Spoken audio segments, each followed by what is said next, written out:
With the day one leaders, Cody, Huff, Dakota Pearce, 1911. Talk about your day one. That's got to be good. We know it's finicky out there right now, but 1911, was that exactly kind of what you thought you should be able to do if it worked out? We had a good practice. We did. It was one of the best ones we had in a while. But today, it didn't happen like we thought it was going to. It took a lot longer to get those schools found and get them to bite. But luckily, everything ended up working out. We finally got on some that wanted to bite. For people who don't know, when you guys show up here for Toledo Bend this weekend, it was probably 60 degrees, 62, 63 degree water. Now it's like 52, 53. So what have you seen these fish do from the first day you got here to day one today? Because it's changed probably every day. I'd say the main thing that's changed for sure is the shad is just moving all around, and fish are pulling off the bank and made shallow bite a whole lot tougher. So for you guys, 1911, you guys didn't have like one giant. Like you had like a pretty dang good one, and then they were all just really solid. I mean, was that they were all together, schooled up, kind of like once you fired one up, you kind of just filled all that same size? Yeah, they're all twins. I mean, these schools seem to range anywhere from 5 or 10 fish to 50 fish. It just depends which one you get on, and they're moving around all the time. So you just kind of got to land on them and hope you're there and they want to bite. Last question, you guys think you guys can do this if the conditions change, if it's sunny or if there's a more wind or less wind, or if it stays cloudy, you think it'll hold up? Yeah, I think it'll be all right. As long as the wind stays down pretty good, we should be able to stay out there and catch them. We got Ethan and Thad from Bryan College. You guys are sitting in second place after day one, 18 pounds, 13 ounces, but could have been 20 pounds, 13 ounces. Walk me through your day. Yeah, so we went back to our area. It's actually an area that we qualified 2 years ago out on this lake. And the water temp had dropped 5 degrees. The fish would pull out of there. So in practice we went around, we kind of anticipated that. We went and ended up looking for an area that they might leave to. We pull up on that area, and in 30 minutes had all of our weight. And right before we left, we called one more time.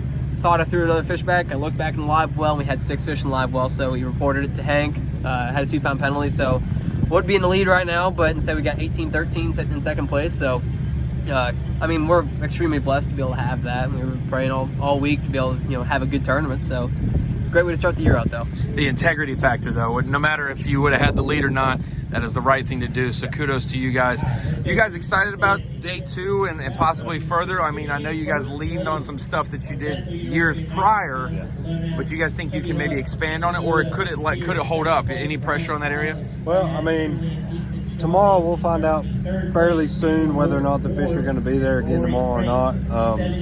They may pull back up, and if it seems like they're gone, we can't catch any fish. We didn't hardly run any of our other stuff today, so we still have a lot of water that we're able to run, and we're hoping that we can scratch out another limit tomorrow to help us out through the tournament. You guys think conditions might be a deal where if you guys get some wind or sun that it could affect it? Because today was clouds and pretty calm for the most part. Yeah. A little bit of breeze though. I think it should actually.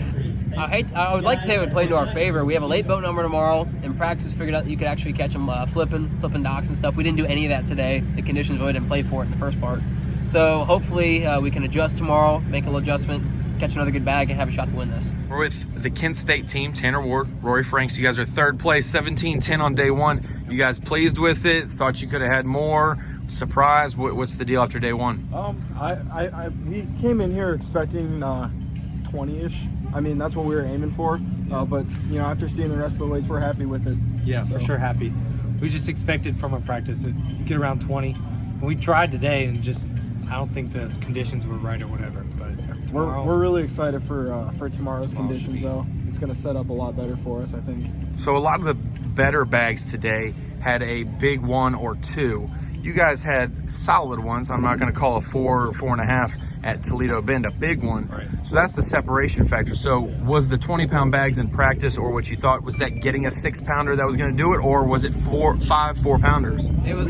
Well, we had like 1 6 to one day, but we had also 4 and 5s with it. I mean, we haven't caught any true giants yet, so.